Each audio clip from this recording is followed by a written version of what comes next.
So this is the Rules Orientation class. My name is Chris Peterson. I work here at the MLS.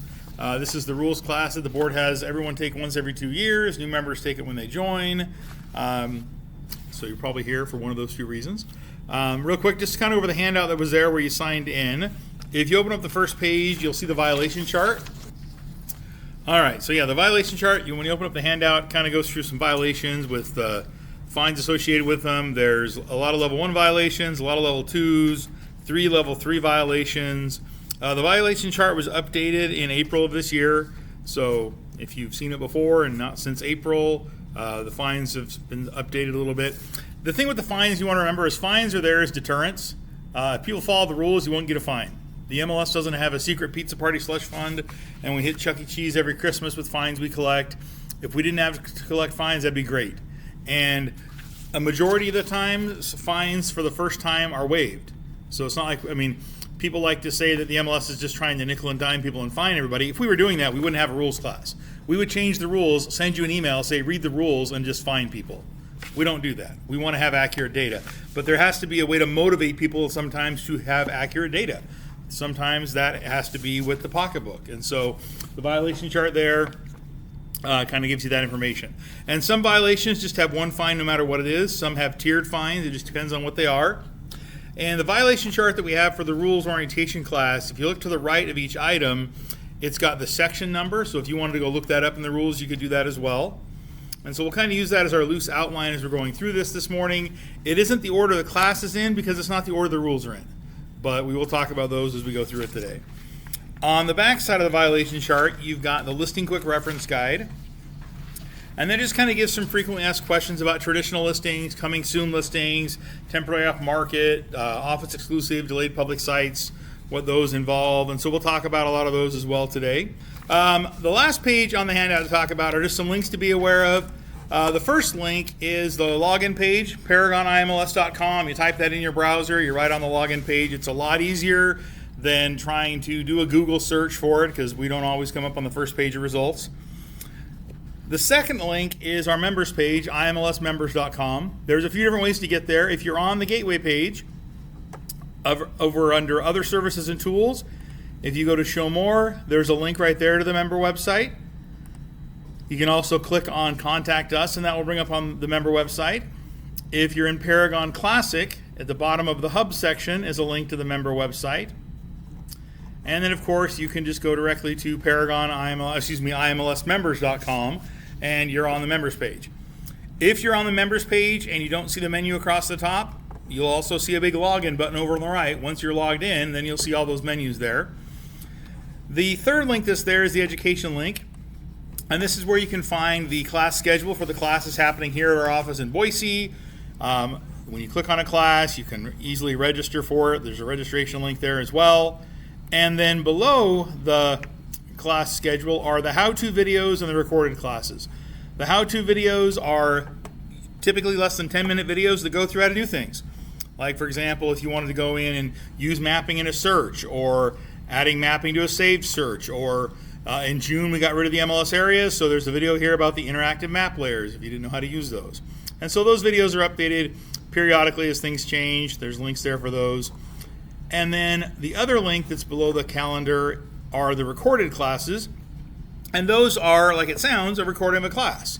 And if it's a class like the rules orientation or the new member orientation or input that have an attendance requirement, then there's a link below each of those classes with a link to the quiz. So you can do that. And the quizzes aren't meant to be hard. If you watch the video, the quiz is easy. I think one of them, the questions is, who's speaking in this video? The first thing I said was my name. So it makes it really easy. It's not meant to be a trick. It's just, we want to have options for people who can't come to an in-person class. But there's no way to prove that you watched a YouTube video, and so that's what the attendance quiz is for. And then the other classes that are there, like they have the Paragon, Basic and Advanced, Instanet classes that are there. There are recordings of a class. Now, obviously, you can't get CE credit for watching a YouTube video, so if you want the elective CE credit, you have to attend the classes in person, which are free from the MLS. But if you just want the content, you can come here and just view the class information as well. So that's all there on the education page. The last link is the rules and policies page, the compliance page. And here's where you can find the current version of the rules and regulations. The current violation chart is there. status definitions, other things are there as well. People like to say the MLS has tons of rules. So if I bring up the rules and regulations here, you will notice our rules have 39 pages. I don't think 39 pages qualifies as tons of rules. If you were to go buy a Monopoly at Target today, it's going to have a longer rule book than we've got. So there aren't rules for every little scenario. The board likes to think that people can use common sense to make decisions as well as other governing things like the Code of Ethics and the law of the state of Idaho or other states, Oregon or Washington, you might be licensed in as well. The rules and regulations of the MLS are a searchable PDF. So I can bring up my little search tool, I can type in the word sold, and I can see the 18 times the word sold is in the rules. So I can easily go here and look for information in the rules and regulations. And the board does address them annually, so this is the current version we have there right now. So that is the handout we've got there. Before we jump in and start talking about the rules and kind of going through the presentation here, do you guys have any questions you want to make sure that we talk about this morning? Well, as we go through this morning, if you have questions, definitely ask them. I don't know what you don't know, and I know some of you are thinking, I'm just here because you're making me be here and I just want to get it over with, and that's fine too. But if you have questions, we want to make sure we get them answered. All right. So we're going to talk about some changes from the NAR settlement that happened in 2024. We'll talk about the purpose of the MLS, a little bit about Intermountain MLS, talk about our organizational structure, and then of course we're going to talk about the rules and policies. Rules are not fun and exciting. I don't know any blockbuster movie coming out this year that's all about rules, but rules are important. Without rules, it's chaos, and so we need to have those rules. So the first thing to talk about are those changes from the NAR settlement that happened in 2024. So first is, before the settlement occurred, for over a century, all throughout the country, the reason MLSs existed was for cooperation and compensation. Well, the big change that happened with the MLS in 2024 with the settlement is that compensation was removed from the MLS. So the board created this purpose of the MLS statement. It says, a multiple listing service is a platform that fosters cooperation among real estate professionals. It gathers and distributes information, allowing authorized participants to create appraisals, analyses, and valuations of real property for genuine clients and customers. Additionally, it enables those involved in real estate appraisal to contribute to shared databases.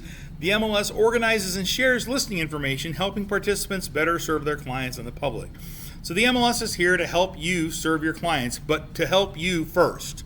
That's what the MLS exists for. The MLS doesn't exist for the internet. It doesn't exist for buyers and sellers. It exists for agents and brokers, just like it always has. 30 years ago with the books, consumers didn't see the books. Consumers didn't look at the books. The only way they even saw anything that might have been in the books was in Harmon Homes or in the newspaper. The data in the MLS has always been primarily first for agents and brokers. When you look at the rules and regulations, you're going to see two words that don't get used all the time but are important, and those words are participant and subscriber. A participant is the designated broker. So when a brokerage opens, the designated broker signs a participant agreement. Everyone else signs a subscriber agreement. The reason that's important is if you look at the rules and regulations and you see the word broker, that means everybody. Participant is what means designated broker. And some of the rules in the MLS come from frameworks that were created by NAR, and so they'll say broker, meaning everybody. And in Idaho, we're unique. If you go to Oregon, they don't have any real estate agents. Everyone's a real estate broker. That's the way the law works there. Same thing in Washington, same thing in New York and Colorado. So you just want to remember that if you see the word broker, if you're not a broker, don't think that doesn't apply to me. Broker applies to everybody. Participant is what exclusively applies to the designated broker. The other thing to remember with that is a lot of times when it says participant, that's meaning the entire office. So, for example, if you see something that says a participant has an agreement, that's everyone in the office, because when you take an agreement with the buyer, it isn't just you, it's you and the broker, so it's everybody. All right, so back to the settlement information. First, no filtering of listings. Participants and subscribers must not filter out or restrict MLS listings that are communicated to clients or customers based on the existence or level of compensation offered to the cooperating broker or the name of a brokerage or client. Don't filter listings. If your client hasn't said to eliminate certain kinds of properties, don't eliminate them. You are doing what they tell you to do. Just like if they tell you to lower the price, you lower the price. You just don't do it willy-nilly. You do what your clients tell you to do. Services advertised is free. When advertising services, MLS participants and subscribers need to follow these guidelines. No misleading claims. You must not claim that your brokerage services are free or come at no cost to clients. Financial transparency. Such claims are only allowed if you genuinely receive no financial compensation from any source providing these services. This ensures clarity and honesty in your dealings with clients. In the settlement, they were able to indicate that there were situations occurring where agents were saying that they worked for free. I would like to meet these volunteers. I don't think they were volunteers. Pretty sure they have a job, you get paid for your job. This makes sure that everyone understands how people are getting paid for their job. Written buyer agreement. All participants working with the buyer must enter into a written agreement with the buyer before touring a home unless inconsistent with state or federal law or regulation. This written agreement must include a clear and prominent disclosure of the amount or rate of compensation the participant will receive, or how this amount will be determined if the participant will receive the compensation from any source.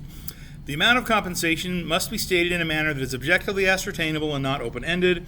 A term prohibiting the participant from receiving compensation for brokerage services from any source that exceeds the amount or rate agreed to in the agreement with the buyer, and a clear statement that broker fees and commissions are not set by law and are fully negotiable. The RE5 from the Idaho Realtors is what that is. It's the written to buyer agreement. So if you don't have a buyer representation agreement yet and you're working in an in-person capacity with a buyer, you need the written buyer agreement. Disclosures of compensation for MLS members.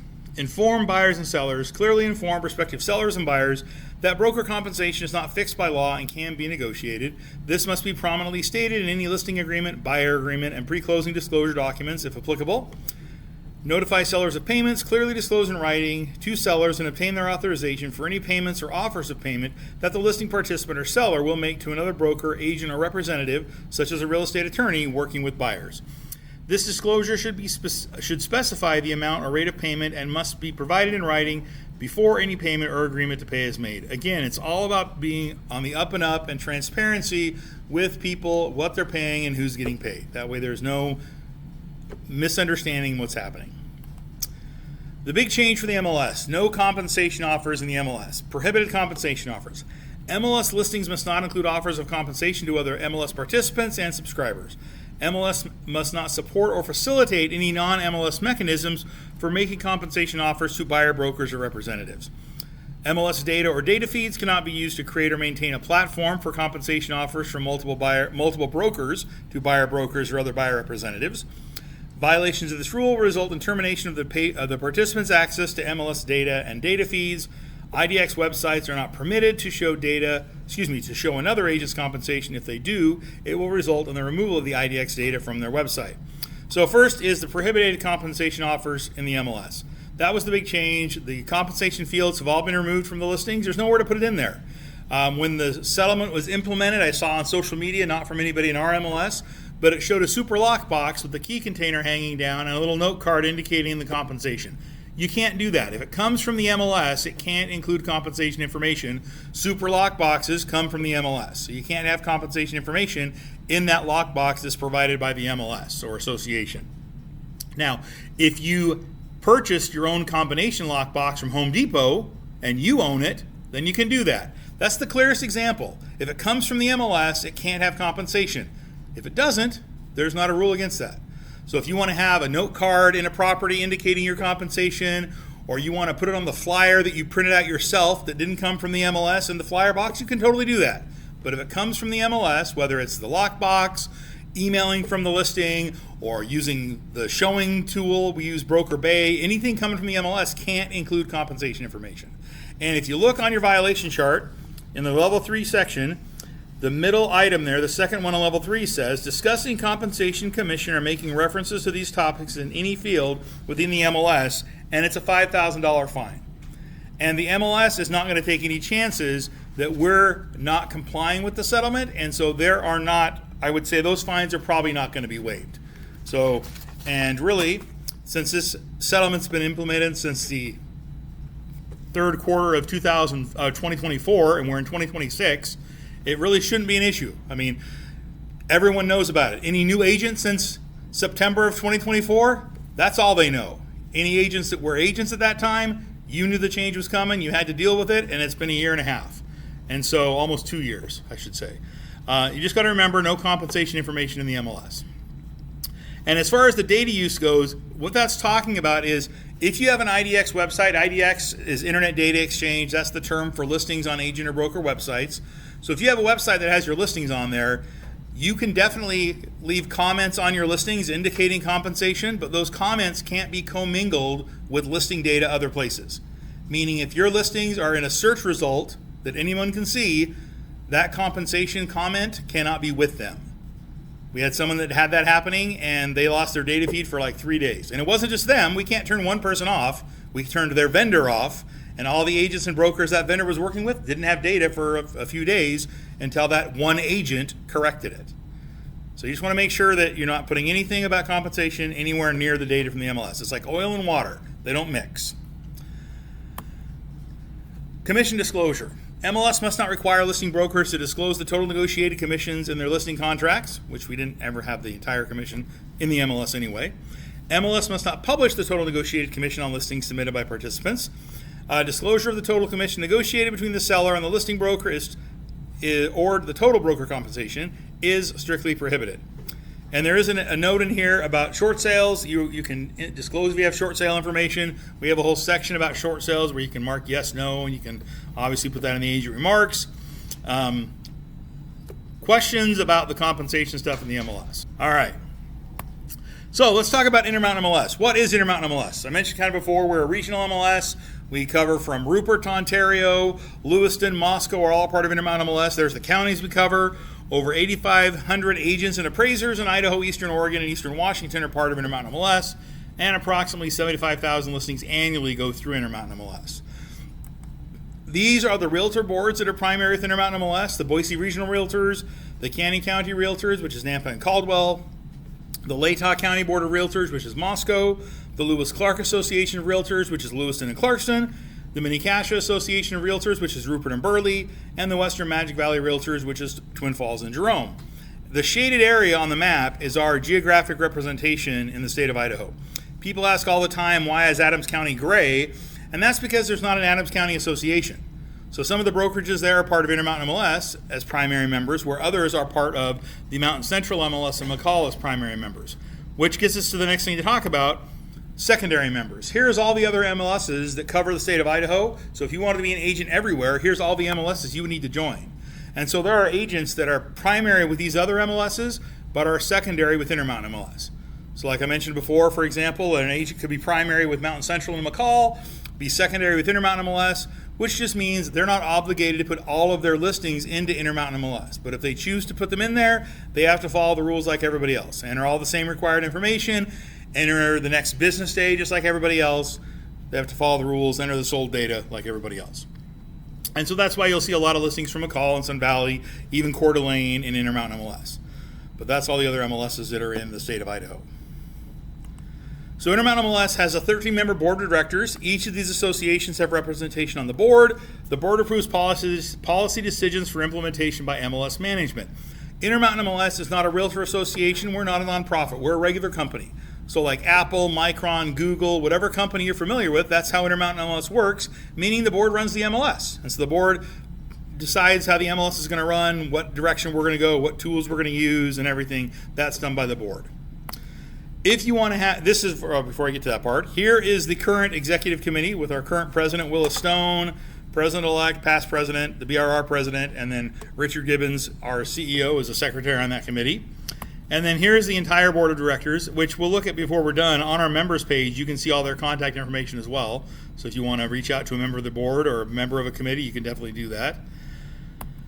Here's the organization of the MLS. Now, it's important to notice there's over 8,500 members of the MLS. There are 12 people that work for the MLS. We're horribly outnumbered. So we don't go drive around and look for listings that have issues. There are plenty of agents that will gladly notify us of issues with listings, and that's not tattling or narking. It's all about data accuracy. I've worked at the MLS for a long time, and I've still never met somebody who said, man, I sure wish our data was worse. Everyone wants accurate data. Well, data accuracy happens when data is entered accurately by our members. And in a non-disclosure state, there is not one central repository that provides accurate data for everywhere in the state of Idaho. Not every county formats their data the same way, which is why the tax autofill, when you're entering a listing, only imports like 10 things, because every county does it differently. And so you want to keep that in mind, that entering data is on an obligation of the agents and brokers more than anything else, because we don't have a way to cross-check things like other places might have. If you ever have an issue with rules, typically you're going to get an email from either Kim or Bailey. And the best way to respond to that is replying to that email. That way there's a written record between you and the MLS of what occurred. Especially if it's a situation where a fine is being waived, we do quarterly billing. And so if something happened and for whatever reason that fine wasn't removed, if you've got an email saying that fine has been waived, it's super easy to forward that to membership and they'll take that right off your bill. Now, that doesn't mean if you called and talked to someone that couldn't happen either. But you want to think about your real life. Do you remember a phone call you had from 3 months ago? Probably not as easily as you can recall an email you saved from 3 months ago. And so emailing is the best way to deal with those situations. If you want to have influence on how the MLS works, we have two committees, the Rules and Policies Committee and the New Technology Committee. Different from the board that have typically 2-year appointment in each position, the Rules and Policies Committee and the New Tech Committee are updated every year. So just because someone's in the committee 1 year doesn't mean they're going to be on the committee the next year. So if you want to have influence on how the MLS functions, this is a great way to do that. They meet 6 times a year. They're hybrid committees, so if you don't want to come into our office, you can participate via Zoom. But for example, the New Tech Committee, they deal with the technology we use. In fact, the New Tech Committee is where the process started for us removing areas over a year ago. And so it was a technology thing, but dealing with areas and how they were set up and how they were being maintained. They created a reason why they should be removed, presented that to the board of directors, the board agreed, and now we don't have areas in the MLS. And so if you want to have influence in the MLS, that's the way to do it. Same thing with the Rules and Policies Committee. Anytime there's a rules change, the board has the Rules and Policies Committee kind of workshop that, and then when they agree on a rule, it goes to the board for final approval. So that's the way the MLS works. And if you're interested in being on a committee, if you watch the newsletter that comes out every week, probably I would say August-ish, end of August. In the fall is when the committee appointments happen. And so if you watch the newsletter, information on how to be part of those committees will come through at that time. Here are the committee members for the Rules and Policies Committee. And again, those are on our member website. We'll look at where that is later on. But again, the reason to talk about it is if maybe you have a rules question, there might be somebody on here that you know, that you have a personal relationship with that you can talk to. And here are the members of the New Tech Committee. Same thing. Because again, it might be easier to reach out to somebody you know on the New Tech Committee than it is to email Chris about your question. That's fine, because what matters is the question gets answered, not who answers it. And so you can reach out to those committee members. All right, so let's start talking about the rules. And like I said, we'll use our violation chart kind of as a loose outline, so we'll talk about it as we go through here.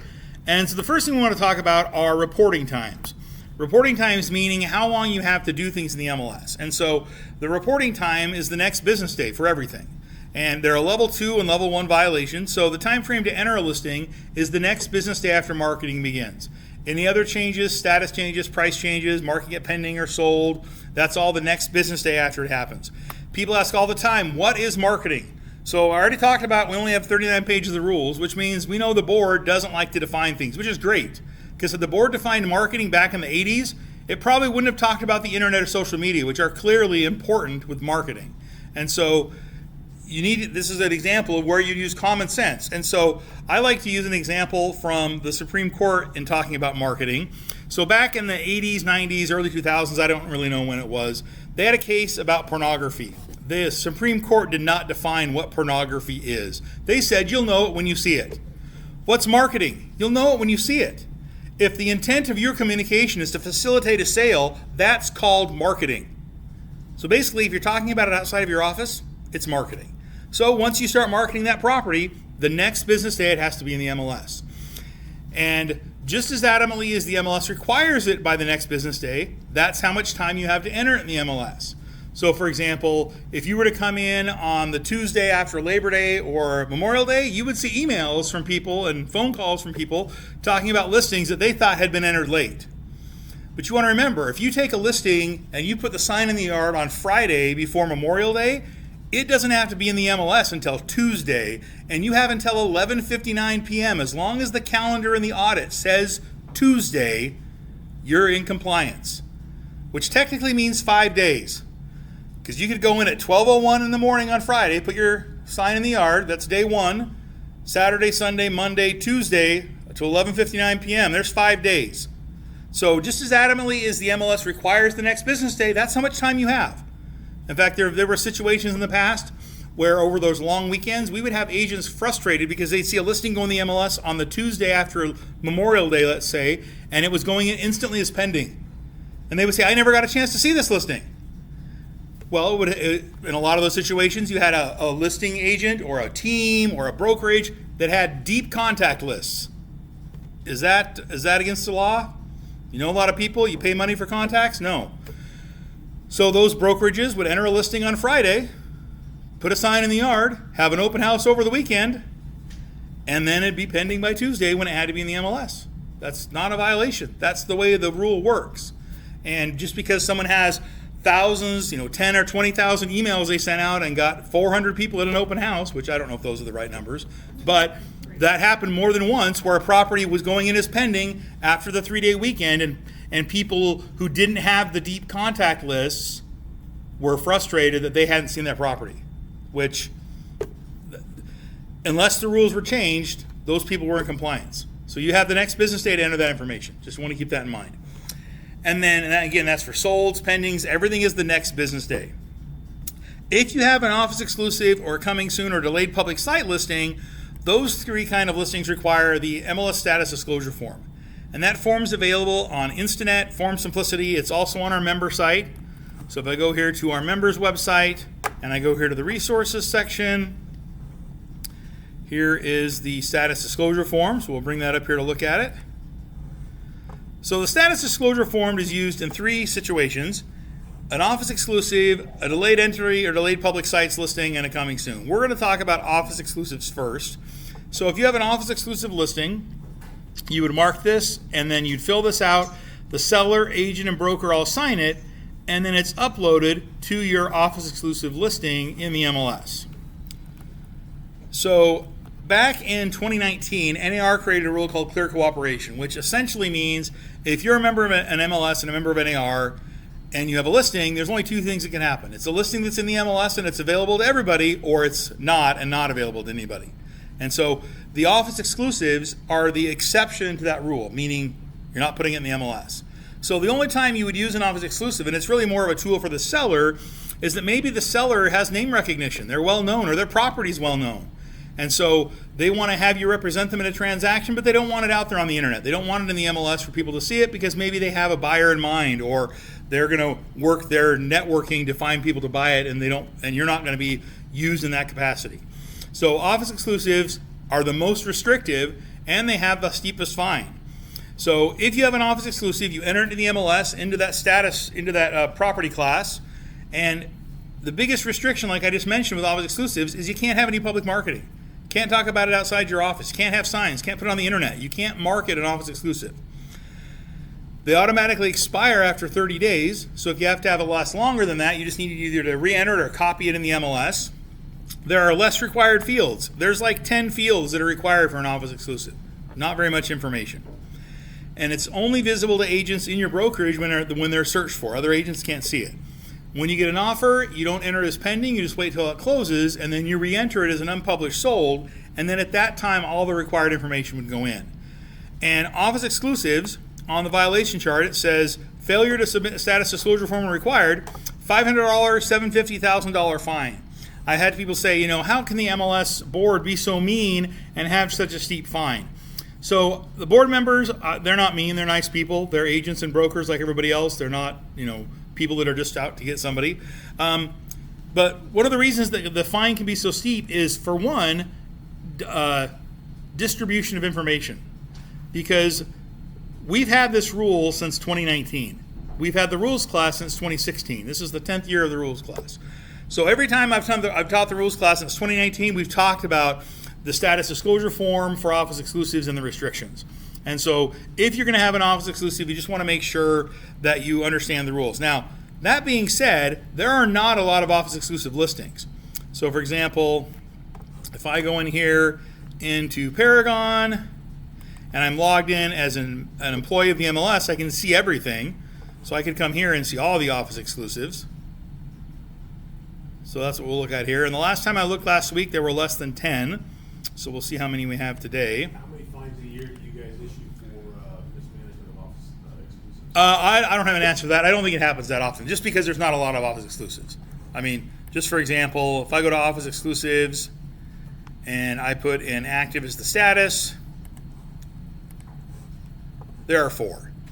So there's only 4 there right now. So more than likely, most people aren't going to have an office exclusive, because if you're in sales, the goal is to sell what you have.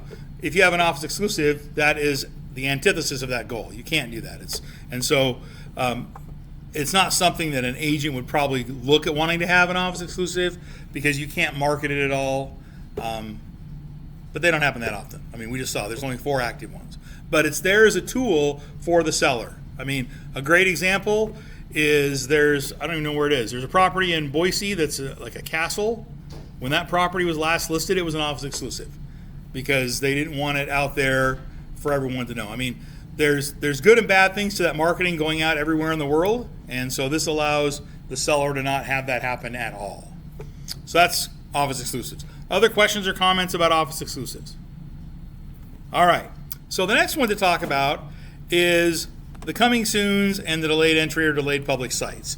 And they're both pretty similar, so we'll talk about those kind of together. On the status disclosure form, you would mark whichever one it is, and then again, you would fill it out. The seller, agent, and broker all sign it, and then it's uploaded to that specific listing. So the first one, we're kind of talking about the similarities that are together. They coming soon or delayed public sites have to be entered the next business day after marketing, just like any other listing. For coming soon listings, you can't have any showings or open houses while it has the status of coming soon. Delayed public sites can have showings and open houses. And then, of course, office exclusives can't be marketed as either of those because you can't market office exclusives. So let's talk about coming soons individually here. So you enter them into the MLS the next business day after marketing with the status of coming soon. You upload that signed status disclosure form, and then after 14 days, it automatically changes from coming soon to new. If you want to make it new before 14 days, you can do that, but it can't last longer than 2 weeks. So if you come to the end of the 2 weeks and you're not ready to make it new, there isn't a way to extend coming soon. You can temporarily off market, cancel, expire it by changing the expiration date, but it only lasts 2 weeks. Days on market do not accrue while it's in that status, and of course, like I talked about, you can't have any showings or open houses for your coming soon listings. And coming soon listings can't be canceled and relisted until coming soon until after they've been off the MLS for over 30 days or longer. And 30 days is a number the board just likes to use for a lot of different rules. But if you think of the grammatics of the phrase coming soon, if I'm coming soon and I've arrived, can I be coming soon tomorrow? That doesn't make sense. So you got to wait 30 days to do it again. And coming soon listings as of May 2026 are syndicated to the internet. So if you don't want your coming soon listing going on the internet and you want to have the status as coming soon, then you would need to go into the listing and turn off the internet fields while it's coming soon to not have it be syndicated. But coming soon listings, like I said, as of May of 2026 are syndicated to the internet, so consumers can see those, but you can't have any showings or open houses. Can they accept offers? Oh yeah, yep, you can accept offers, there's no marketing restrictions, it's the restrictions on showings and open houses. Yep. So let's talk about the delayed public sites, delayed entry listings. Now, the reason I'm kind of saying both those words is on the status disclosure form, it says delayed entry. In the MLS, it says delayed public sites because that's the branding they've given it, but they're both the same thing. So delayed public sites enter into the MLS the next business day after marketing with the status of just the delayed public sites. You upload your signed status disclosure form like we talked about. After 14 days, they automatically change from delayed public sites to new. Days on market do accrue while it has this status of delayed public sites, and showings and open houses are allowed. That's the big difference with coming soons and delayed public sites. Plus, that delayed public sites are not syndicated to the internet where coming soons are. And of course, you can't cancel and re-enter a delayed public site until it's been off the MLS for 30 days or more. So the delayed public sites is for a situation where the seller wants it in the MLS, they want it going to the agents, but they don't want it going to the consumer websites. So that's what delayed public sites would be.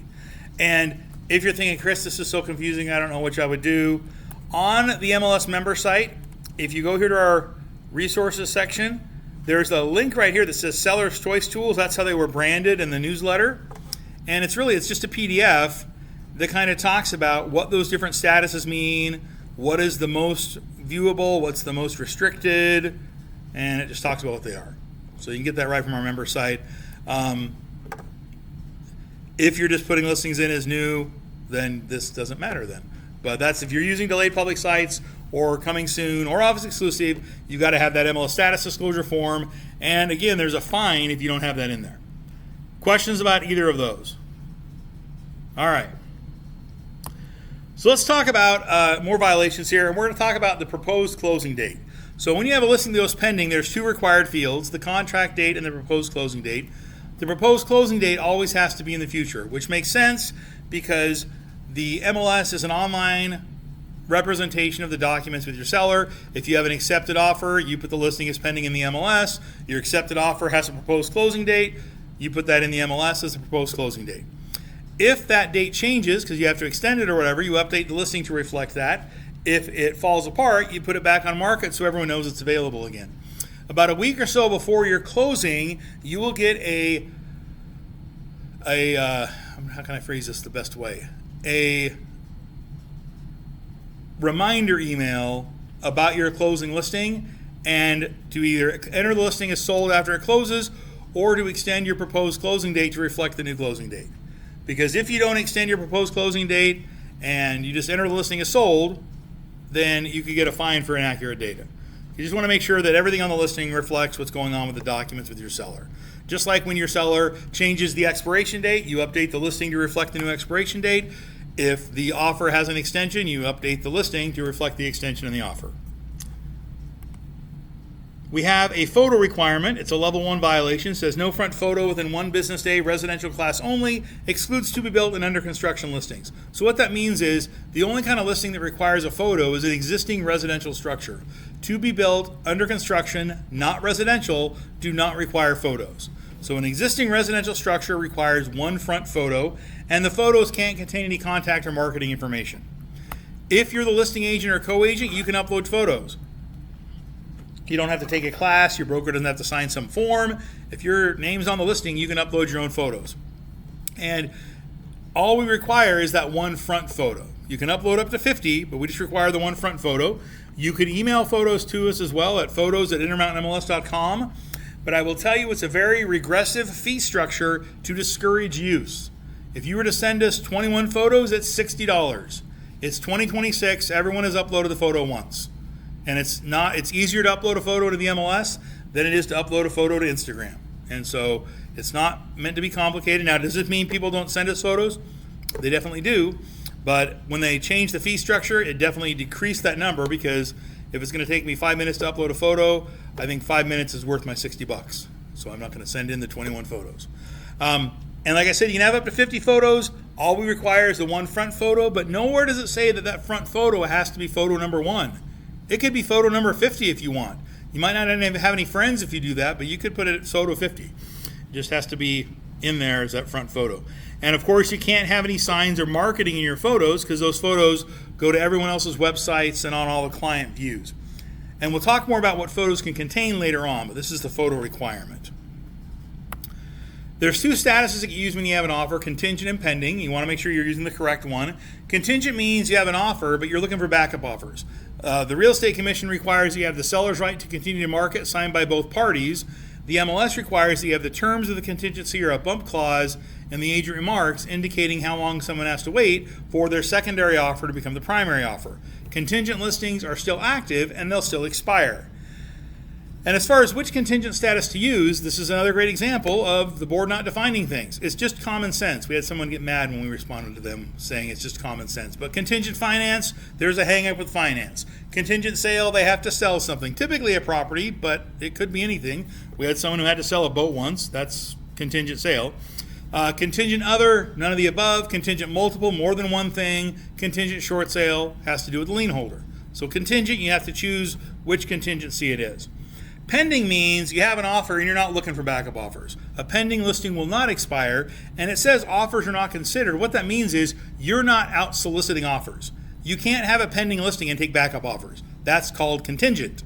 If you're getting backup offers, that's continuing to market it, so you have to mark that as contingent with a bump clause and have the right to continue to market. Pending means you're not looking for backup offers. Obviously, if an offer is brought to a pending listing, you're required by law to present that to your seller, but you're not keeping a backup list. You're presenting an offer, they're saying yes or no, and you're continuing with where you are or going with a new one. Contingent is the one where you can have the list.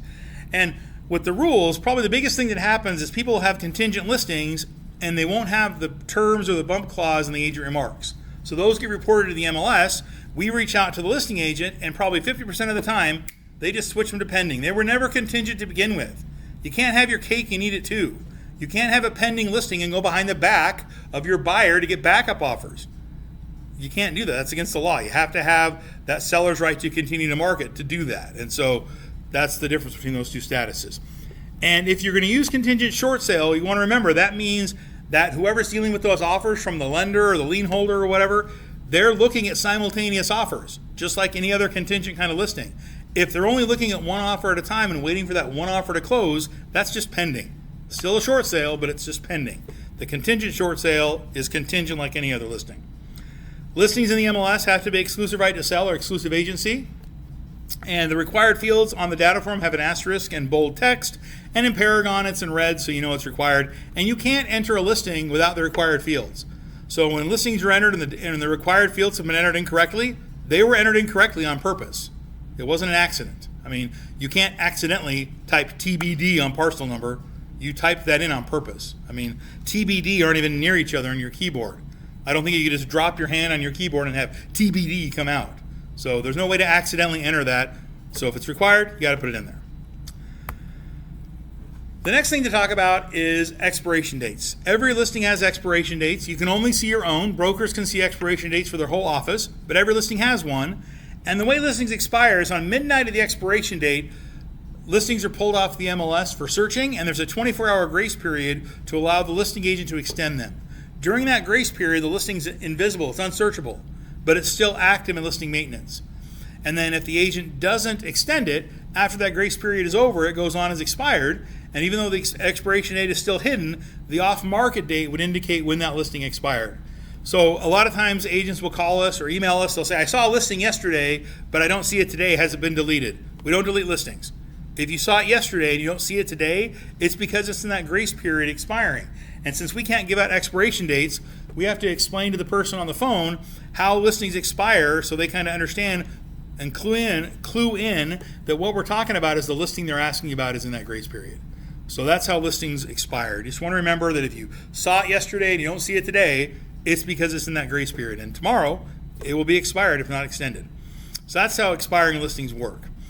When listings are entered, they're entered as new or back on market, whichever is applicable. The second bullet point here says, if a listing changes to an off-market status and is relisted in 30 days or less, it shall come back as back on market, not new, unless the listing changes brokerages. So new means something new has happened. It's either at a new brokerage or it's been off the MLS for longer than 30 days and it's being relisted at the same brokerage. Back on market means it's been less than 30 days and it's being relisted at the same brokerage. Both of those change to active after 3 days. So unless you have a time machine, those are hard to fix. And if you're going to wait the 30 days to enter it as new, you want to remember that the cumulative days on market, the CDOM, is hard-coded to the listing and can't be changed by us. And it only resets if a property is off the MLS for longer than 31 days, and it doesn't matter if it changes brokerages. So sometimes what happens is agents will wait the 30 days to enter their brand new listing, forget about the cumulative days on market, enter their brand new listing, see the cumulative days on there, reach out to us to change it, and of course we can't because it's hard-coded to the listing. So the only way for them to reset the cumulative days is to cancel their brand new listing, wait over 31 more days, and re-enter it. So you just want to remember, if resetting the cumulative days is important, then you've got to wait over 31 days, meaning day 32 is when you list it. Cumulative days on market are only seen by agents in the MLS, agents and brokers. They're not seen by consumers. So I ran a search this morning, found some listings that had some high cumulative days, low days on market. So for example, this listing in Nampa on Bay Hill, 329 cumulative days on market, 2 days on market. Meaning if they had waited over the 31 days, it would say 2 and 2. And the thing with cumulative days on market is it lets you see how long a property has really been for sale. So if I was an agent with a buyer and they wanted to lowball this listing right here, they're probably not taking lowball offers. They've been trying to sell it for over 300 days. If they were taking lowball offers, it probably wouldn't still be on the market after 300 days. I mean, that's almost a year. And so that cumulative days on market is there so that when you're working with your buyer, you can have more understanding of how that listing's working. And I had someone say, well, cumulative days on market, that's not a real number. It totally is a real number. I'll give you an example in a different industry that's pretty similar. So there's a website, I think it's called caredge.com. I've seen a couple of their videos on YouTube. It's a dad and a son. That the dad used to be a car dealer. But what they have on their website, and I don't know if it's free or you have to pay to use it, but they've talked about it in their videos, is they can get inventory of, this is just new cars, not used cars, but new cars, but they can give you the number of that model on every lot in the United States. So if I'm buying a Dodge Ram 1500 truck 2026, and I know that there are 5,000 of those on the lot in the Pacific Northwest, I mean, that would be a lot. That puts me in a unique position when I'm negotiating, because I know there's a lot of those out there. That's cumulative days on market. That's letting you know how long this piece of inventory has been sitting there. That's what cumulative days on market tells you. And so I only share that example because that's the same kind of thing. If you're working with a buyer, that information is important. Now, the MLS represents both sides, so that's why you can wait over 31 days to reset it. Now, if someone goes to the property history, they'll still see all that information, but you can reset those cumulative days. You just want to make sure you've got to wait till over 31 days to do that. All right, the biggest thing to remember is if you want to reset it, it's got to be over 31 days. So you're giving the property off the MLS for over 31 days. All right, so Section 2.5 talks about reporting sales. You must report the sold price. You can't withhold the sold price. Non-disclosure agreements do not trump MLS rules. Canceling a listing to avoid entering the sold price is a $500, $750, or $1,000 fine. And if the MLS gets the data, we're going to put it in there anyway and then fine the listing agent. So that doesn't happen all the time, but that has happened in the past where a listing was pending and then all of a sudden entered canceled, and the MLS was able to get information from other agents. Now, we don't go look for it. Other agents gladly provide it to us. And then we enter that information in the MLS, and the listing agent gets a fine. Only members of the MLS see the sold data. It's not something that goes on the internet. That's one of the reasons why Zestimates and other estimates on other websites are inaccurate in Idaho, because we're a non-disclosure state. They have no sold data to enter into their algorithm. They don't get it from the MLS. They don't get it from the county. They're guessing. They're using active data to extrapolate what they think a value is. Whereas in the other states, there's 13 non-disclosure states. In all the other states, it's public record. So like in Colorado, they can go to the county website, plug that number in, and they've got the sold price. So the sold price must be reported. Again, only members of the MLS see it. But yeah, the sold price information does have to be reported. And then there's a rule, section 11.3 talks about changing information. Basically, you can't just go blanketly change your data in the MLS. You can't delete your remarks, can't delete your photos. You can update and change things. Of course, you could correct inaccurate information, supplement the remarks, and of course, delete client and owner information. But the thing you remember in the MLS is the database needs to be intact, because when you're using the database to create comps for use comps for your CMAs, you want accurate data in there. And on the other side of the women's restroom is a storage room that has 30 years of MLS books in it. Those books aren't written in invisible ink. I could go get a book right now. We could look at 1995 and see what a house sold for, and the price is there and the picture's there. Now, that's the technology that was there in 1995.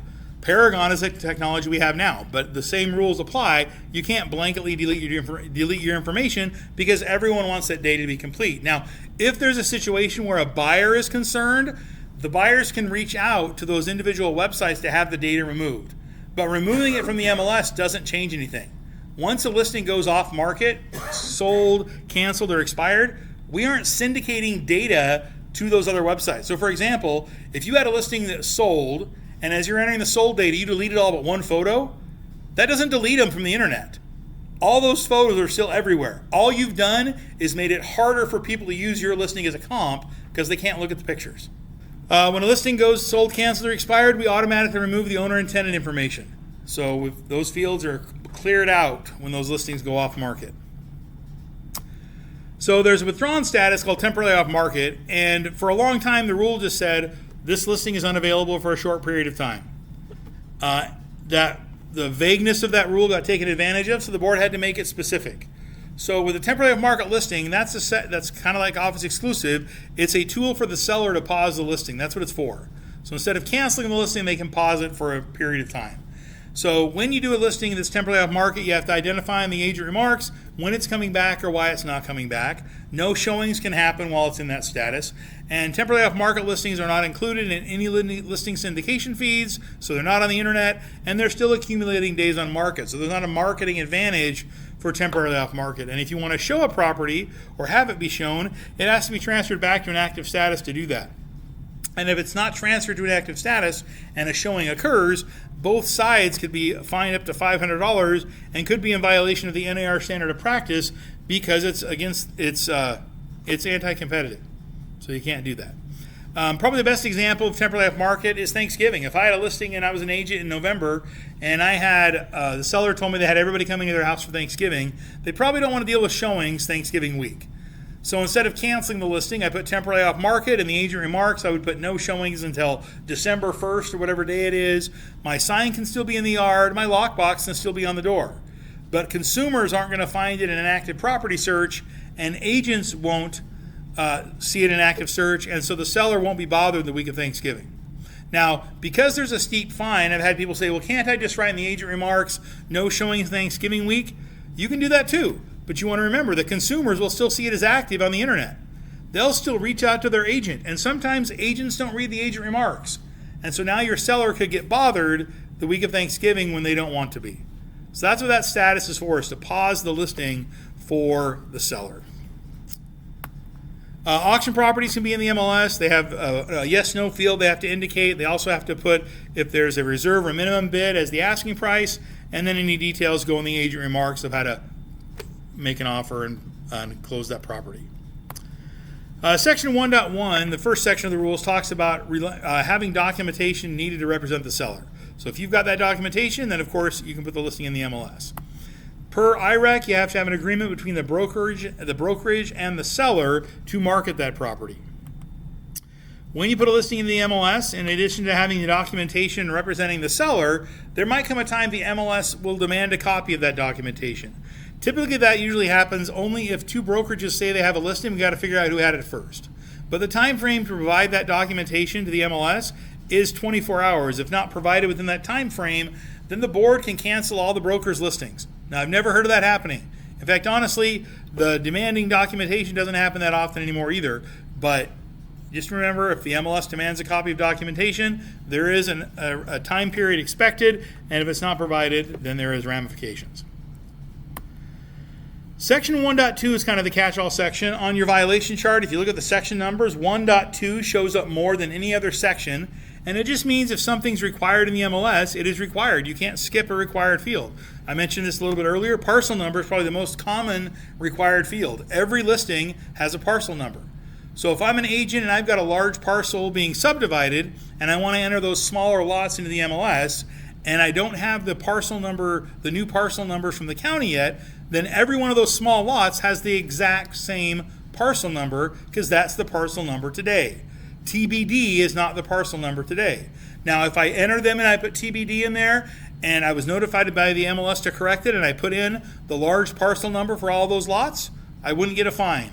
If I didn't update it, then I would get a fine for inaccurate data on each one of those listings. Now, the thing to remember, either with the TBD or the same parcel number, is property history is going to connect to all those.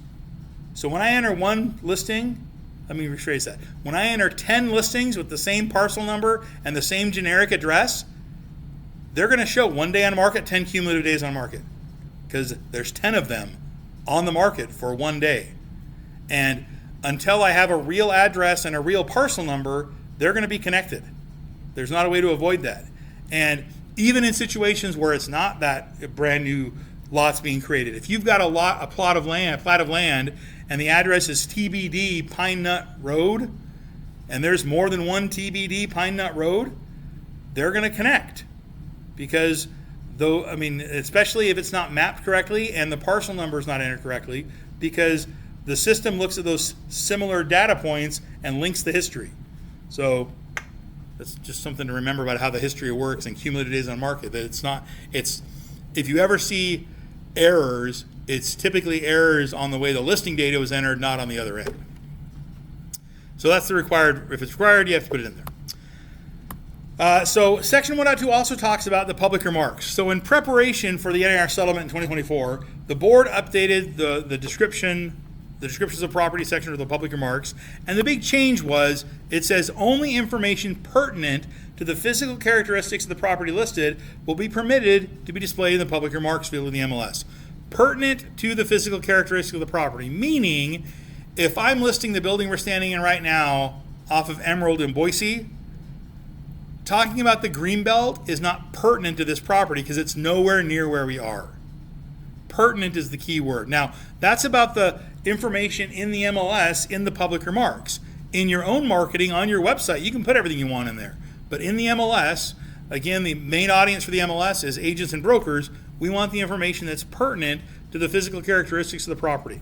And of course, you can't have any contact, personal marketing information, or any of that kind of stuff in the public remarks. You can have that in the agent remarks. So the public remarks is really restrictive, only things pertinent to the physical characteristics of the property. The agent remarks, because it's seen by agents, you've got a lot more flexibility. You can have all your contact information, brokerage information in there. The only thing that can't go in the agent remarks is unrelated third-party marketing. So I can't put in the agent remarks, use Pioneer Title, they're my favorite title company. You can't put in that in the agent remarks. But you could put seller prefers Pioneer Title, because now I'm showing a connection to the transaction, to the seller. And then any documents you upload, of course, have to be related to the transaction as well. If I'm listing a property as an agent, I can't upload my daughter's Girl Scout cookie order form, even if the Girl Scouts own the house. That doesn't work because it's not related to the transaction. Now, I didn't mention this, but this kind of goes hand in hand with pertinent to the physical characteristics. If there is a financial incentive for a buyer, that can go in the public remarks. Like, I've got an assumable loan at 2%, or we're offering a $5,000 carpet allowance. That can all go in the public remarks because that's about the property for the buyer. That would still be pertinent to that situation. But what can't go in there is anything for agents, compensation. Obviously, we talked about that. Yeah. So let's say that you open escrow at ABC escrow company. Where would you put that at? You'd put that in the agent remarks. On the agent remarks? Yep. Yeah, and again, you could put that in there because that's related to the transaction. That works. So now, if you understand how the public remarks work, you also understand photos. So in May 2023, the board updated the rules about what kind of photos are allowed. Now, before, I had someone say, what were the rules before? They didn't really have them because since the dawn of photography, you took a picture of what you wanted to sell. If I wanted to sell this cup, I didn't put a picture of this mouse. Now, in the recent past, what propagated this was pictures were included with listings that had nothing to do with the property. Again, we'll use the example of this building on Emerald. You'd see pictures. If I was listing this property and I was not following these guidelines, I'd have a picture of the Boise River. Are we by the river? Is it pertinent to this property? It is not. I mean, it's great the river's here, and that's a great part of lifestyle living in the Treasure Valley, but it has nothing to do with this property. And the justification for some agents were, well, it's a lifestyle photo. My answer was always, can I see your lifestyle license? Oh, you don't have one because those don't exist. You have a license to sell real property. The information in the MLS should be for real property. And that's where you want to remember the goal and the focus of this data is first and foremost agents and brokers, not consumers. Now, consumers see it, they totally do. But that's not the focus. On your own website, on your own marketing outside of the MLS, you can put all those other things, but it can't be in the MLS.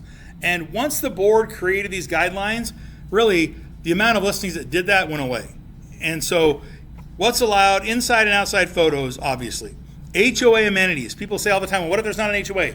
Neighborhood amenities, things you're going to use if you live there, a park, something nearby. Aerial photos with tags of locations. And lifestyle and stock images that are pertinent to the property. That is the key. Just like the public remarks, pertinent to the property. I had somebody say, what does that mean? Well, it means pertinent to the property. So go look up the definition of pertinent, and then it's whatever that means. I had someone say, well, is that within a mile? Is that what pertinent means to you? What I would say is, a regular normal person, what's the distance they would walk to something?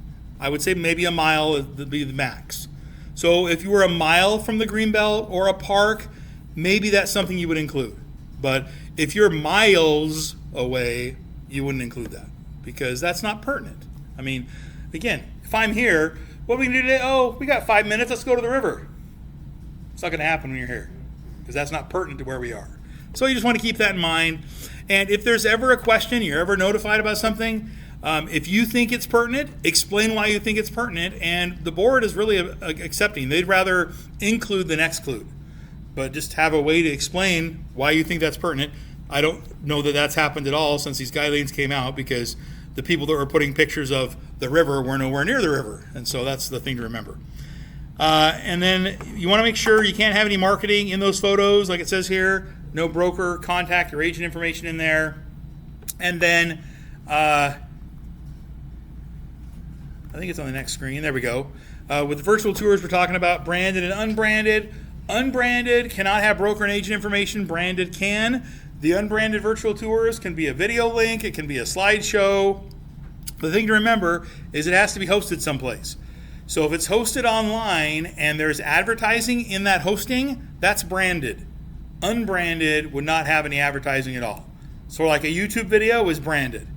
Because unless you own YouTube, you can't guarantee there won't be an ad for your brokerage when someone watches that, or a brokerage. And so branded goes in the branded field, unbranded in the unbranded field. And then you can't use any other agent or brokerage's photographs without written permission. You want to make sure you're using photos that you have authorization to use. And if you're getting photos from a photographer, use them within the allowed parameters of that license. I did this class at a brokerage a couple years ago, and the broker was in the class, and we got to this point, and the broker paused the class and said, this photographer, and named somebody that a lot of the agents in that brokerage used. The broker reminded them that your contract with them ends when your listing ends. So if you want to use photos from that listing in additional marketing, you need to get a new license from that photographer to use their photo. Now, in the MLS, we have those photos in perpetuity in the MLS for tools the MLS provides. So like if you're creating a CMA or a flyer from the MLS or Cloud CMA or RPR, those photos are going to be there, and that's totally fine. But it's outside of the MLS is what that broker was talking about in their example. You need permission to do that with. Yeah, just make sure you're using photos you have authorization to use. That's the key. All right, there's three kinds of listing services the MLS allows. Full service, limited service, MLS entry only. Full service is most common. It means you're providing all services to the seller. You're doing the state minimum requirements, like Idaho requires that you field the offer for the seller, you present it to them, you're doing all those things. Limited service means you're not doing all those things. So maybe instead of presenting the offer and negotiating it, they're negotiating it on their own, the seller is, or they're working with an attorney. Really, once you're not full service, you're limited service. And you would know this from the beginning with the agreement with your seller. MLS entry only is the least level of service. It means the listing brokerage is doing the state minimum requirements, and the only other thing they're doing is putting it in the MLS for other agents and brokers to see. And the reason the listing service is important is if you're working with a buyer and the buyer wants a listing that's an MLS only entry listing, then for that transaction to close, even though you're the selling agent representing the buyer, you may have to talk directly to the seller to make that transaction close, because there's no one on the listing side helping that seller make decisions to turn things in a timely manner or whatever else. And so it's there so you understand what level of service is being provided. Now, I got a great analogy for service level, listing service, and this is an analogy you want to think about is that it's cell network providers. So in Idaho, Verizon is a really strong network. Whether you're in the woods, the desert, the city, Verizon works. But not everyone in this room is using Verizon. In fact, some people, and I'm not saying anybody in here does this, but some people use virtual network providers like Cricket. Now, and for my example, and I don't know how Cricket works, I don't have Cricket, but for my example, Cricket piggybacks on Verizon, because that's how those virtual network services work. They don't have their own cell towers, they piggyback off other vendors. So if you're a Cricket user, and like I said, for my example, Cricket piggybacks on Verizon, and you're at a Boise State football game and there's 25,000 fans there that are Verizon users, until all 25,000 of those fans have uploaded their Instagram photos, then as a Cricket user, you would get to upload yours. You're deprioritized on their network, and that's how it's work. That's how it works. And that's why the cost for Verizon and Cricket are different, because they have different service levels that are provided. That's the same thing. The seller can get whatever service level they want from their brokerage. But you just want to remember that when you're working with buyers, it's on the listing so that there's no misunderstanding of what's expected on the other side of that transaction. Section 2.7 talks about advertising listings, and we're talking specifically about unsolicited marketing of unsolicited advertising, meaning it's not something someone requested. You didn't send it to somebody's email that you got. You sent it out to everybody, like postcards out to 100 homeowners. If you're doing unsolicited marketing, you have to have permission from the listing agent to do that. And in the past, that might have been like a billboard or an ad in the paper. Today, that could be a social media post. So if you're doing unsolicited marketing, you need to make sure that you have permission from the agent to do it. Now, I'll give you an example, a couple of examples of unsolicited marketing. So there was a broker in Canyon County who had a listing. An agent in Ada County posted it on Facebook as a public Facebook post. The agent in Canyon County, I'm not going to say their name, but they're pretty well known people know who they are. And so someone called this broker and said, "You're letting so-and-so market your property?" And the broker said, "I'm not." And so they contacted the agent that posted it on Facebook and asked them to remove their post, and the agent said no. So that morning I got to talk to the agent that posted it on Facebook, the broker of the agent that posted it on Facebook, and the broker in Canyon County who listed the property. And really, talking to the agent that posted it on Facebook about that as a listing agent, you control your own marketing, that really convinced them, "Oh, then I'll take that down. That's true. I guess I'm not the listing agent. If I was a listing agent, I probably wouldn't want some random person posting it on social media." And so that's the thing to remember is you control your marketing. Somebody else can't just do it for you. Now, does this happen more often than not? Probably does. And it doesn't get reported to the MLS. I'm not saying that you need to report it, but just remember, you control your marketing. So if you don't approve of somebody doing something, you don't have to let them do it. I mean, if they haven't asked you for it, you haven't given permission, that's a violation of the MLS rules. There isn't a section of the violation chart about it. It's all about educating, and advertising listings in an unsolicited format has restrictions. Unsolicited marketing with sold data has even more restrictions. So one other example of that unsolicited marketing is I did this class up in North Idaho last year, and there was a broker there from a small town. I don't remember which one it was, but they asked if at their office they have a lot of foot traffic. Could they put a big TV in the front window and cycle through all the properties in town without permission? The answer is no. That's unsolicited marketing. But if that TV is in their office where someone has to step in to view it, that is no longer unsolicited because they're having to come in your office to view it. So that's the key. If it's unsolicited, that's when you need the permission. All right, so again, that's advertising listings. We'll talk about advertising sold data later on. This is just the active listings. Level 3 violation, one of the other three violations that are here is sharing your lockbox key. You can't share your key. It's a $5,000 fine. Your key is meant for you and nobody else. It's in red, it's in bold. Can't think of any other way to say it.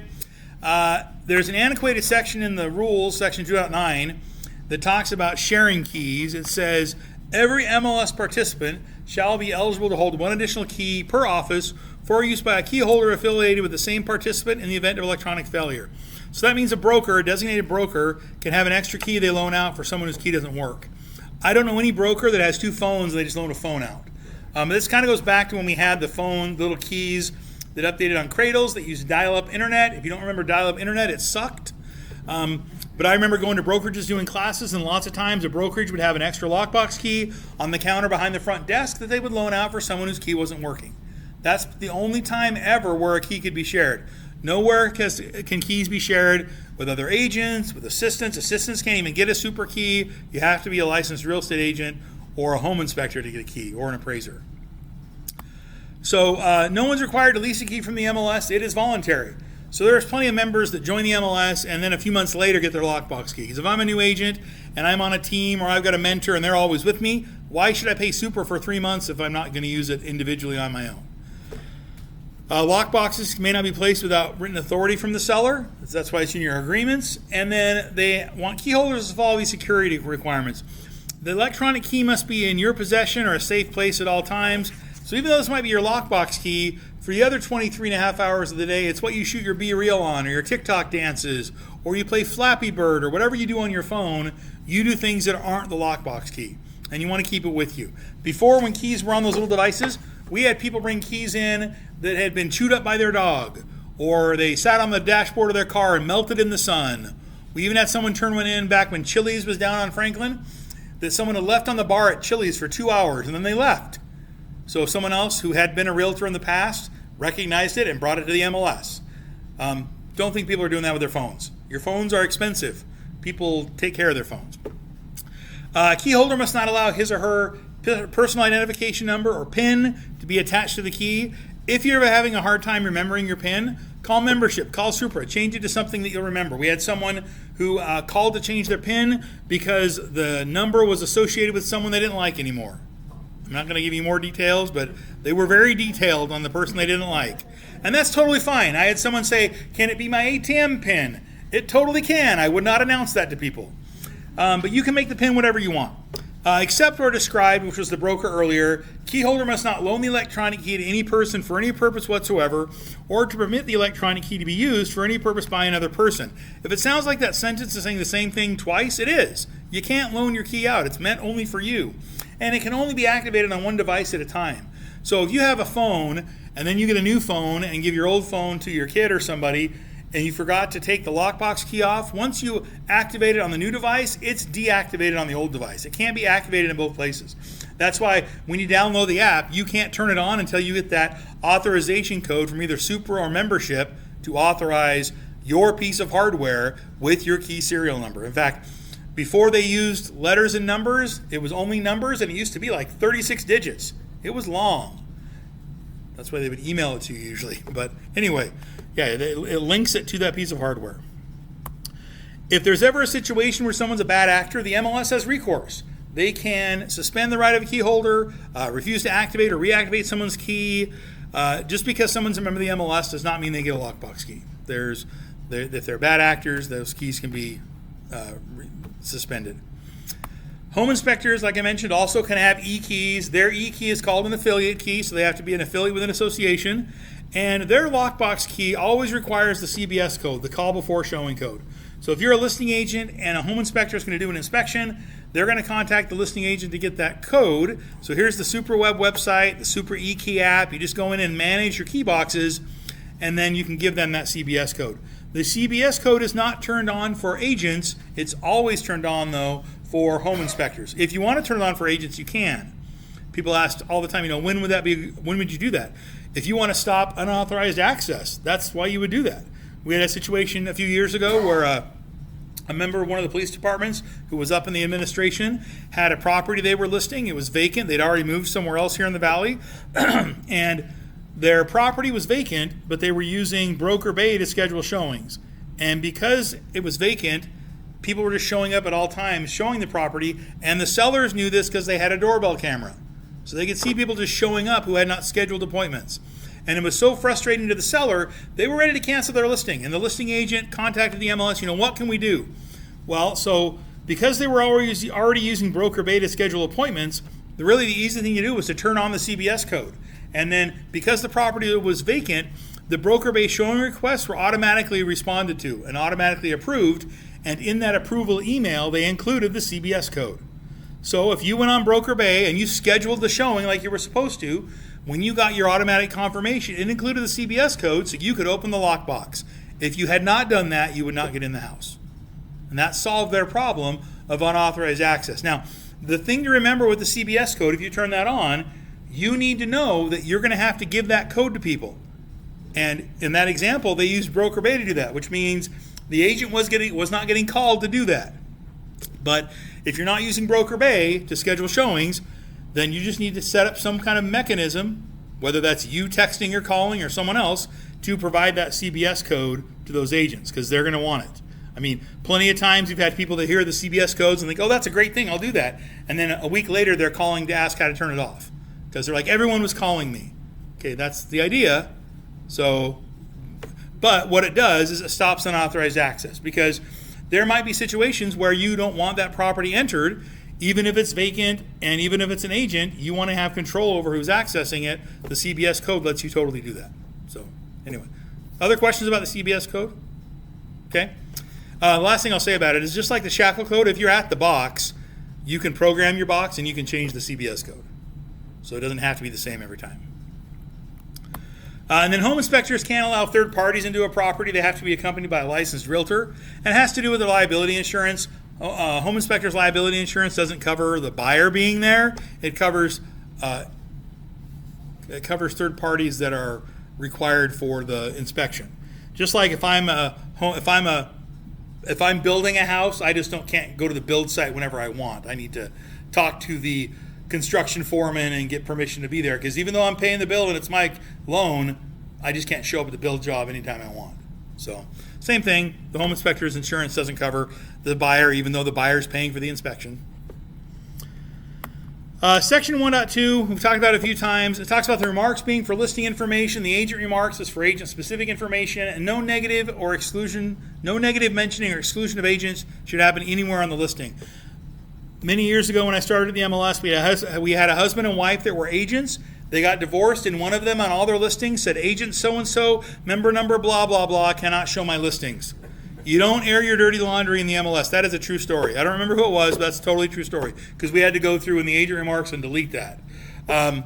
If there's someone that needs to be excluded, it's broker-to-broker communication. That doesn't happen a ton, and if it does happen, you probably don't know about it unless you're the excluded person because it's not something people are going to, wear a hat or a shirt that says, I was excluded. They're not going to do that. But we had a situation just last year where a member of law enforcement listed their home. There was an agent they'd had an experience with in the past that I don't know anything about, but that agent was excluded. Broker-to-broker communication for that. I mean, everyone has a past. Everyone has things they're not proud of. You don't have to live your whole life because of that. So just remember, and in a fictitious example, if you're a Hatfield, you probably wouldn't want a McCoy showing your house. So, all right. Section 11 talks about ownership of compilation and copyrights. The MLS owns the data. When I say MLS, it is not the 12 people that work for the MLS. It's the MLS board. They own the data. They dictate how it can be used, and it's meant for agents and brokers, participants and subscribers of the service. When you're in Paragon Classic, there's this nice disclaimer on all the agent views indicating not to share it. There's a few reasons why you wouldn't want to share that agent view. First, it could have the owner's name and phone number right there, and if it did, and that's the house the buyer wants, why wouldn't they just cut out the agents and have their own side deal? It isn't personal, it's business. Who wouldn't want to save thousands of dollars buying a home? Secondly, sometimes agents put information in the agent remarks. It's not a rule violation, but consumers don't need to see. We had a situation, this is probably 5 years ago, an agent wrote in the agent remarks, no showings between 3 and 5, kids are home alone. Now that's not a bad thing to write, other than you've described some vulnerable people and where they are. In the agent's defense, it was a showing restriction, and they were telling people what it was. Once it was brought to their attention, they rephrased it so it didn't mention kids being home, but that's not against the rules. And we haven't even talked about the idiot agents, and I'm saying that truthfully, who put garage codes in the agent remarks. I had someone ask, is that against the rules? We don't have a rule for everything. We don't have a rule that says walk upright. Open your eyes before crossing the street. We don't have rules that say look for open manhole covers. I mean, there's things you just need to know, and putting the garage code in the agent remarks, that is not representing your seller effectively. We were subpoenaed in a case about 10 years ago for a listing that had the garage code in the agent remarks. And I don't know anything else other than that because I had to print out 10 years of property history for that property and send them to the court because they wanted to know when that was added to the listing. So you just want to use common sense when you're putting information in there and also when you're sharing information with your clients. Now, what I'll say is, in Paragon Classic, you have to intend to send that agent view. There's no way to send it accidentally. The client view is the default view when you send an email. Over 90% of emails from our system are open on mobile devices, which opens a mobile client view. In Paragon Connect, there's no way to send an agent view except to a member. And when I say a member, it means when they click on the link, they have to enter a login and a password into Paragon Connect to view it. And so there's not a way to accidentally send that agent view. It's always a client view. The other level 3 violation to talk about is sharing username and password. It's a $5,000 fine, 3-month suspension if you share your login information. The login is meant for you and no one else. No one else should ever have your login information, period. And there are a lot of things the login screen does. It has you share your location. It tracks how you type your password in. But it also uses multi-factor authentication like a lot of other websites use, meaning you have a device with you that validates who you are, whether that's an email address or a text message that gets you into the system. Your bank does that. Disney Plus does that. A lot of websites do that to verify who you are. The MLS does that. And it's so that there's no unauthorized access. 30 years ago, they just didn't drop the book off at your doorstep on your driveway. You had to sign for getting the book. It's always had authorization for access. This is just doing the same thing. And the little line there at the bottom, don't do something someone sharing would do. If what you're doing is equivalent to what someone sharing would do, it's going to block you. It's going to treat you like someone sharing.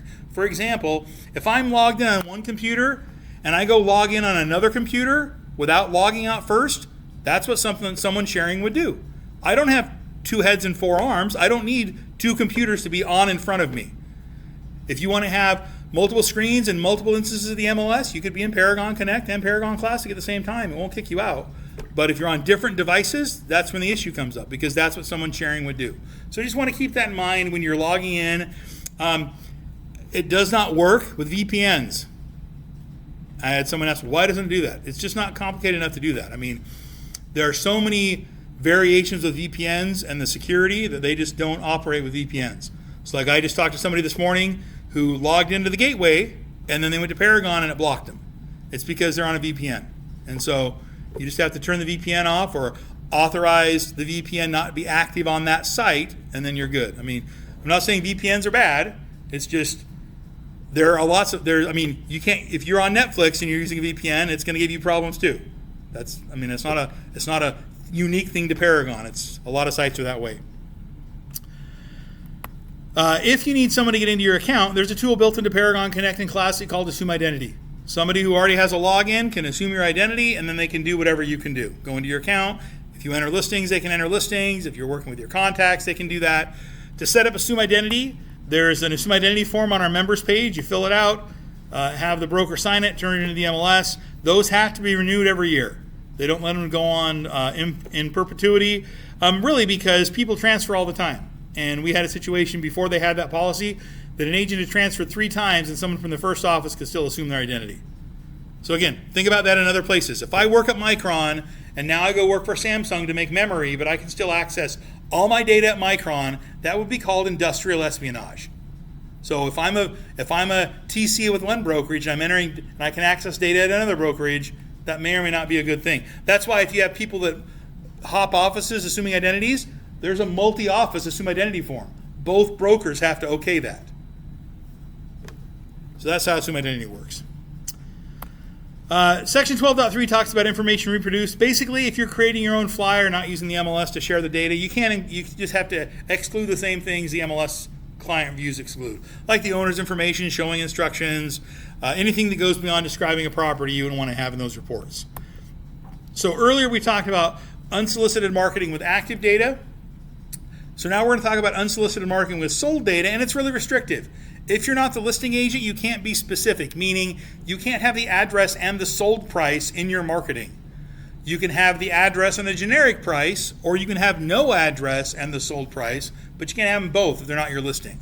So for example, if I was sending out postcards in a neighborhood and I wanted to let them know about homes that had sold in that neighborhood, but they weren't my listings, I could put 1603 Streamside sold for the mid 450s. And that's fine, that's a generic price. Or I could put an 1,800 square foot, 3-bedroom, 2-bath house on Streamside sold for $453.69. That time I don't have the address. And then you're fine. Like I mentioned previously, we had a situation where this occurred. We had a brokerage put an ad in the paper. They had like 20 listings with the MLS number, the address, the list date, the list price, the days on market, the sold price, and about half the listings weren't from that brokerage. And again, it was all about educating them that you can't do that if they're not your properties. So you can have generic data, you just can't have the specific data if it's unsolicited. The key is unsolicited. I had someone ask if this meant they couldn't do a CMA for a seller. No, a CMA is actually solicited. It's not unsolicited. It's the unsolicited marketing that has the restriction. And then anytime you're using any MLS data in your marketing, you need to cite your source. It's basic 7th grade English composition. If I'm writing a paper on Huck Finn, I'm citing Mark Twain. I'm not plagiarizing. So if you're not going to plagiarize, you're citing your source of where the data came from. Section 16 is the standards of conduct. You guys have regular ethics training. If you're following the code of ethics, you're going to be following the standards of conduct, but some bullet points to be aware of. Make sure that you respect exclusive representation agreements. Place signs only with consent. No listing extension without consent. No poaching of listings. Adhere to listing expiration dates and representation agreements. Verify if the client is subject to a current agreement with another broker. Be truthful in speaking about other agents and brokers, and have true representations of the property in the MLS and to the public. So one of the other level 2 violations we haven't talked about yet is the IDX rules. IDX stands for Internet Data Exchange. That's the umbrella term, like I mentioned before, that means listings on websites. So it governs what information can be displayed, how often it has to be updated. We already talked about not commingling commission information with the data. But the MLS doesn't just provide a link to our members. It's through our third-party vendors that agents get that. So all the vendors are given Section 18 so they can be compliant. And so if you have a website, your vendor knows what's expected, but ultimately it is your site, so you want to make sure that it's compliant as well. If a property qualifies for more than one property class, it can be listed in more than one class at the same time. So if I've got a property that's a farm, but it's in an area where development's happening, I can list it as farm and ranch, business, commercial, and vacant land all at the same time. That means I'll enter it 3 times and I'll have 3 MLS numbers for that property. When you get an offer, I can mark all 3 of those as pending. But when it closes, I only mark 1 sold and cancel the other 2. It didn't sell 3 times, it sold once. But that allows me to get it in front of as many agents or consumers that I want to. There's not a way to copy those, though.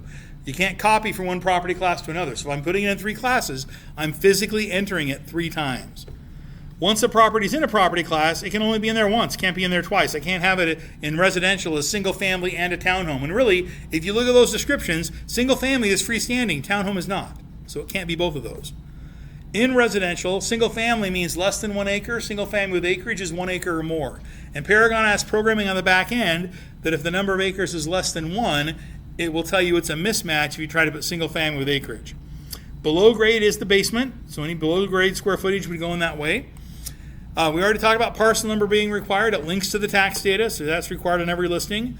When you enter the square footage, they want you to enter the levels and the source. Is it above grade or below grade? And where did the number come from? Did you get it from the tax records or an appraisal? Did you measure it? Where would you get the number for the square footage? When a listing closes, it's entered as sold, not canceled. Canceling a sold listing can result in a fine against the agent and or brokerage. So we talked about unpublished solds with office exclusives, but unpublished solds really are any listing the agent was party to that didn't go through the MLS. So like it could be a build job or a pre-sold. Even a for sale by owner, if you represented the buyer on a for sale by owner and when there was no agent on the other side, you would enter that as an unpublished sold and just put non-member on the other side of the transaction. Canceled is the other withdrawn status. It means the listing agreement is canceled. And again, sold price is required like we talked about with section 2.5.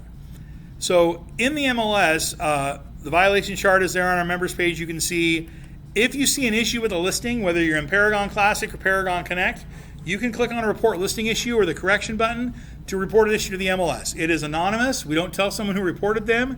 And even though technically when you print the rules and regulations, they're in black and white, there's a lot of gray with the rules. So for example, we had a situation where a listing in Nampa had marked tennis court in the features, and an agent reported that because there wasn't a tennis court on the property or in the neighborhood. So we reached out, and they used the correction button to do that. We reached out to the listing agent and said, you've got tennis court marked on your listing, but it's reported that there's no tennis court on the property or in the neighborhood. And the listing agent responded and said, that's true. There is not a tennis court on the property or in the neighborhood. But if you stand on the front step of this listing and your back's against the front door and your eyes are open, 300 feet away from you is a tennis court because it was right across the street from the tennis court at the middle school, which is acceptable. If the board wanted tennis court to be specific, it would be like pool that says community and private and all these descriptors. Tennis court doesn't have that. So in that example, the listing was able to leave tennis court in the features. We do not respond back to the agent that reported it and say this is what we did. Just like if your neighbors had a loud 4th of July and you turned them in because they got a bunch of crap in front of their house, the cops aren't going to come back and tell you what they did. They're just going to take your information and do what they need to do. So when you report a listing, we're going to follow up with the agent. But if you see the listing not change, it's because it was not in violation, just like that tennis court example. And so, like I mentioned previously, the board is always going to err on the side of inclusion, not exclusion, because we want to have as many properties in there as possible. Again, if you think that's wrong and that tennis court should be specific, get on the rules committee and the board and have tennis court be like pool. But until it is, that vagueness is used to allow that access to those properties. So, and I don't say that to discourage reporting issues. We definitely want people things reported because that's one of the main ways we get that accurate data. Now, in addition to the corrections button, we have a tool called Listing Integrity that looks for information like in the remarks and the dates. But the correction button is still the number one way that we get notified of listings with issues. Now, obviously, there are listings out there that may not be in the MLS that could be a violation. Like there's a sign in the yard of a property and it's not in the MLS yet. So if you're going to report information, you can just send it via email to corrections@intermountainmls.com. but you need to be as specific as possible. If you're including a photo like of marketing, include the marketing. We had someone include a picture of a sign that was out for marketing, and the way the sign had been edited, like the cropped of the photo, it didn't include the brokerage name. We need to know who to contact about marketing a property and not having it in the MLS. And again, it's anonymous. We don't report, we don't tell them who returned them in, but we want to have that accurate data. And like I mentioned before, if you have questions, obviously you can reach out to the MLS, but if you go to our members page and go here to the leadership section, this is where you've got the board of directors and their contact information. There's the executive board, there's the rest of the board of directors, there's the committee members, and so you can reach out to those people because there's probably a chance you might know somebody who is either on the board or one of the committees that you can ask your question to if you don't want to ask someone at the MLS, and that's fine. And like I mentioned before, it doesn't matter who answers your question, it's that the question gets answered. So don't be afraid to reach out to either us or anybody on the board at the MLS if you have questions. Any questions, comments, concerns you guys have for me this morning? Other comments or questions you guys have? All right, that's all I've got for you this morning. Thank you for coming.